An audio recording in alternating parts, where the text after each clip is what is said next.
ஆக்சுவலாக ஸ்டேஜில் பேசுகிறது வந்து பயத்தை தாண்டின மரண பயத்தை தாண்டின ஒரு விஷயம் அப்படி தான் சொல்லுவாங்க.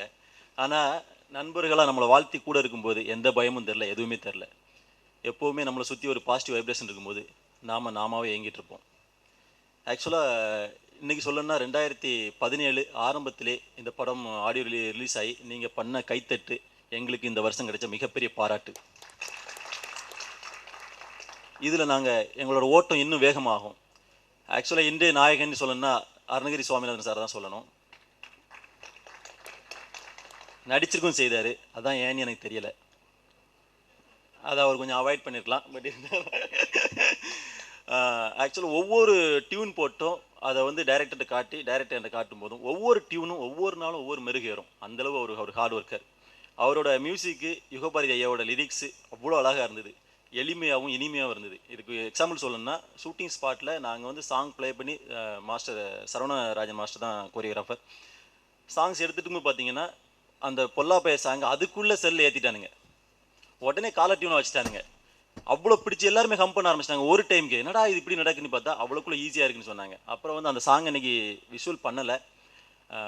இது நம்ம ஏண்டா மச்சா என்ன நீ பேசாமல் போகிறா அப்படிங்கிற ஒரு சாங்கு. அதுக்கு வந்து நாங்கள் ஆடுறதுக்குள்ளே குட்டி பசங்க அவங்க எங்களுக்குள்ளே நல்ல மூமெண்ட் போட ஆரம்பிச்சிட்டானுங்க. எல்லாம் க்ரௌடு வந்திருந்த பசங்க தான். அது நிச்சயமாக இந்த வருஷம் வந்து 2017 டாப் 10 சாங்ஸில் இவரோட 3 சாங்ஸு, இந்த படத்தோட 3 சாங்ஸில் முக்கியமான இடத்துல இருக்கும் அப்படிங்கிற நம்பிக்கை எனக்கு இருக்குது. இன்னும் பார்த்தீங்கன்னா விருந்தினர்கள் வந்து எல்லாருமே ரொம்ப நல்லா என்னை பற்றியும் பேசுகிறாங்க, படத்தை பற்றியும் பேசுகிறாங்க. அதுக்கு ரொம்ப சந்தோஷம். அண்ணன் சீனு ராமசாமியை பற்றி நான் பேசியே ஆகணும். ஏன்னா தென்மேற்கு பருவக்காற்று படத்துக்கு நான் தான் ஃபஸ்ட்டு ஹீரோ. என்னை கூப்பிட்டு கதை சொல்லிவிட்டு அந்த டைமில் எனக்கு பண்ண முடியலை. என்னென்னா நான் வந்து அழகர் சாமி குதிரை பண்ணிட்டு இருந்தேன், இதில் மொட்டை அடிக்கணும் முடியலை. ஆனால் அப்போ வந்து என்னை திட்டி மெசேஜ் அனுப்புனார் அண்ணன். என்னடா நீ நான் எனக்கு ரொம்ப பிடிச்சிருக்கடா, அவனை மிஸ் பண்ணுறியாடா அப்படின்னு சொல்லி திட்டி அனுப்புனார். அப்புறம் நான் அண்ணன்ட்ட பேசுறதுக்கே பயம், சரி ஏதாவது சொல்லுவார் அப்படின்னு சொல்லி. அடுத்தது நீர்ப்பறவை படத்துக்கு முதல் ஆடிஷன் கூப்பிட்டு எனக்கு நீ தாண்டா வேணும்னு கூப்பிட்ட அந்த அண்ணன். திரும்பவும் இடம்பூர் லேவலுக்கு 3 படத்துக்கும் கூப்பிட்டு என்னை பார்த்தாரு. அதுக்கு அந்த இதில் அவருக்கு அமையாமல் போயிடுச்சு. ஆனால் 3 திருப்பு மிஸ் ஆகலானே, 4 திருப்பு கண்டிப்பாக மிஸ் ஆகாதுண்ணே, 4வது திருப்பு கண்டிப்பாக மிஸ் ஆகாது. நாம் 2 பேரும் இதே மேடையில் உங்கள் டைரக்ஷனில் நான் நடிப்பேன். அது கடவுள் கண்டிப்பாக செய்வார். எனக்கு அந்த சந்தோஷம் நிச்சயமாக கிடைக்கும்.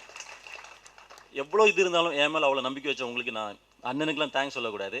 அப்புறம் பார்த்தீங்கன்னா எங்கள் இயக்குனர் நண்பர் சுந்தரபாண்டியன் இயக்குனர் எனக்கு மிகப்பெரிய அடையாளத்தை கொடுத்தது அவர் தான். எங்கே போனாலும் சுந்தரபாண்டியன் அப்படிங்கிற ஒரு விஷயம். இன்றைக்கி சென்னை 22 வந்து ஒரு பெரிய ஹிட் ஆகி போயிட்டுருக்கு. அதுவும் என் நண்பர் தான் வெங்கட் பிரபு. அவர் இன்றைக்கி வர முடியலை, வந்திருந்தாருன்னா அவரும் நிறைய விஷயங்களை ஷேர் பண்ணியிருப்பார். ஆனால் அங்கேருந்தே அவர் சொன்னார் எல்லாமே நான் ஷேர் பண்ணுவேன்டா உன்னோட இதுனாரு. சுந்தரபாண்டியன் டைரக்டர் பிரபாகரன் சாரை பற்றி நான் பேசணும். அப்போ அவர் அடுத்த படம் என்னை வச்சு ஹீரோ பண்ணுறதுக்கான விஷயங்கள் ரெடி ஆகிட்டு இருந்தது. அதனால தான் நான் ரம்மிக்கு அப்புறம் வெயிட் பண்ணேன். ஆனால் எப்போவுமே எனக்கு ஒரு மிகப்பெரிய எனர்ஜி பூஸ்ட்டாக இருப்பார், என்னோட பக்கபலமாகவும் இருப்பார். ஆனால் அவர் சொன்னார் இன்றைக்கி சுந்தரபாண்டியனை தாண்டி உனக்கு வீரையின் பெரிய அடையாளமாக இருக்குன்னு சொன்னார். எனக்கு மறக்க முடியாத ஒரு சந்தோஷம். அது கண்டிப்பாக நடக்கும். அப்புறம் நான் வேறு சிறப்பு விருந்துகளை பற்றி பேசலன்னு நினைக்காதீங்க. சரண் அண்ணனை பற்றி நான் சொல்லணும். என்கிட்ட கூப்பிடும்போதே நான் வந்து ஆடியோ லான்ச்சுக்கு வருவேன்டா, உனக்காக வருவேன், ஆனால் லாஸ்ட் சீட்டில் கூட உட்காருவேன், என்னை வந்து ஸ்டேஜுக்கு ஏற்றக்கூடாது, ஏற்றினா அடிப்பேனார். சத்தியமான அடிச்சிடாதீங்க. நான் அவரை பார்த்ததுக்கப்புறம் அவரை ஏற்றாம என்னை கையை பிடிச்சி இழுத்துட்டு வந்துட்டேன். எல்லாருமே அப்படி பேசிகிட்டு இருக்காங்க. இப்போ சொல்ல போனீங்கன்னா எங்கள் டைரக்டர் என் அண்ணன்னு சொல்லலாம், ஃபரீத். ஃபாராசாரா ஃபிலிம்ஸோட ஃபஸ்ட்டு படம் இது. நிச்சயமாக இது ஃபஸ்ட்டு படமோட நிற்காது. நிச்சயமாக தொடர்ந்து பல படங்களாக எடுப்பார். ப்ரொடியூசர் கம் டைரக்டராக அவருக்கு எவ்வளோ ப்ரெஷர் இருக்குங்கிறது எனக்கு தெரியும். ஆனால் எந்த இடத்துலையுமே ஷூட்டிங் ஸ்பாட்டில் அவர் வந்து அதை காட்டிக்கவே மாட்டார். ஃபர்ஸ்ட் நாள் நான் வின்சென்ட், கயல் வின்சென்ட் எனக்கு நண்பனாக அவர் இந்த படத்தில் கிடைச்ச ஒரு நல்ல நண்பன்னு சொல்லலாம் வின்சென்ட்டை. பிரத்யூஷா எல்லாருமே அப்படி தான், அவன் சிஸ்டர்னே சொல்லலாம். ஆக்சுவலாக நாங்கள் பார்த்தீங்கன்னா ஃபர்ஸ்ட் நாள் ஷூட் போயிட்டுருக்கோம், 2 கேமரா வந்திருக்கு. என்னடா பட்ஜெட் படம் மாதிரி பிளான் பண்ண மாதிரி இருந்து என்ன 2 கேமரா இருக்குன்னா, பார்த்தீங்கன்னா படத்தை சீனுக்கு தேவையான எல்லாமே நான் பண்ணுவேன் இன்றைக்கி ஒன்றாரு. ஒவ்வொரு சீனும் ஒவ்வொரு நிதானமாக ஒரு 10 படம் பண்ண டேரக்டர் மெச்சூரிட்டி எடுக்கிற மாதிரி தான் என்கிட்ட வேலை வாங்குற விஷயமும் சரி தான், எல்லா விஷயமும் எடுத்தார். நிச்சயமாக எனக்கு தெரிஞ்சு வேறு ஏதோ படம் பண்ணியிருக்காருன்னு நினைக்கிறேன் வேறு லாங்குவேஜில். இங்கே வந்தால் சும்மா சொல்கிறாரு. ஒவ்வொரு அசைவுகளும் என்னோட கேரக்டர், ஒவ்வொரு அசைவுகள் ஒரு ஜூனியர் ஆர்டிஸ்டாக இருக்கிற ஒவ்வொரு அசைவுகளையும் அவர் வந்து பார்த்து அப்படி வாங்கினார். இது வந்து நிச்சயமாக இந்த படம் அவருக்கும் எங்கள் எல்லாருக்குமே மிகப்பெரிய திருப்பு முனையாக இருக்கும். அது இருக்கணும்னு நான் ஆசைப்பட்றேன். ஹோல் டீம் இப்போ நரேன் இருக்காங்க, அப்போ வேலராமூர் சார் இருக்கார், எல்லாருமே இந்த படத்தில் மிகப்பெரிய ஹார்ட் ஒர்க் பண்ணாங்க. ஆக்சுவலாக எனக்கு அடிபட்டுருந்து இந்த இப்போ கண்டிப்பாக இன்னொரு விஷயம் சொல்லி ஆகணும். எங்கள் மாஸ்டர் ராக் பிரபு மாஸ்டர் இந்த படத்தில் அறிமுகம். நிச்சயமாக மிகப்பெரிய இடத்துக்கு வருவார் அந்த மாஸ்டர். அவரோட ஹார்ட் ஒர்க், அவரோட விசுவலேஷன் அப்படி இருந்தது. எனக்கு காலில் வெறிய இன்ஜுரி ஆயிருந்து. டாக்டர் சொன்னார் ஒரு 1 மந்த் ரெஸ்ட் எடுக்கணும், பெட் ரெஸ்ட் எடுக்கணும்னாரு.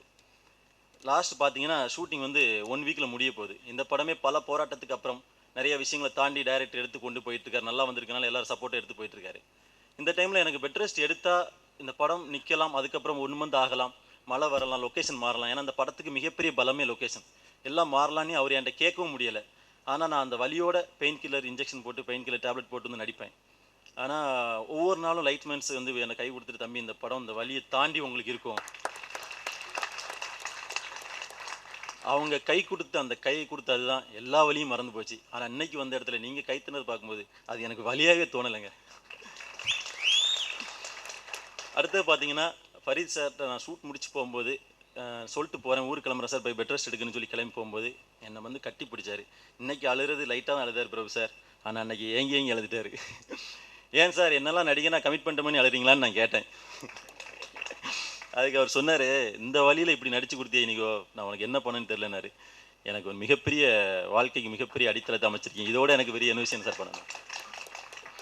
முருகேஷ் சார் இந்த படத்தோட டிஓபி, கேமராமேன் ஃபஸ்ட்டு படம் மாதிரி தெரியாது, அவ்வளோ அழகாக இருக்கும்.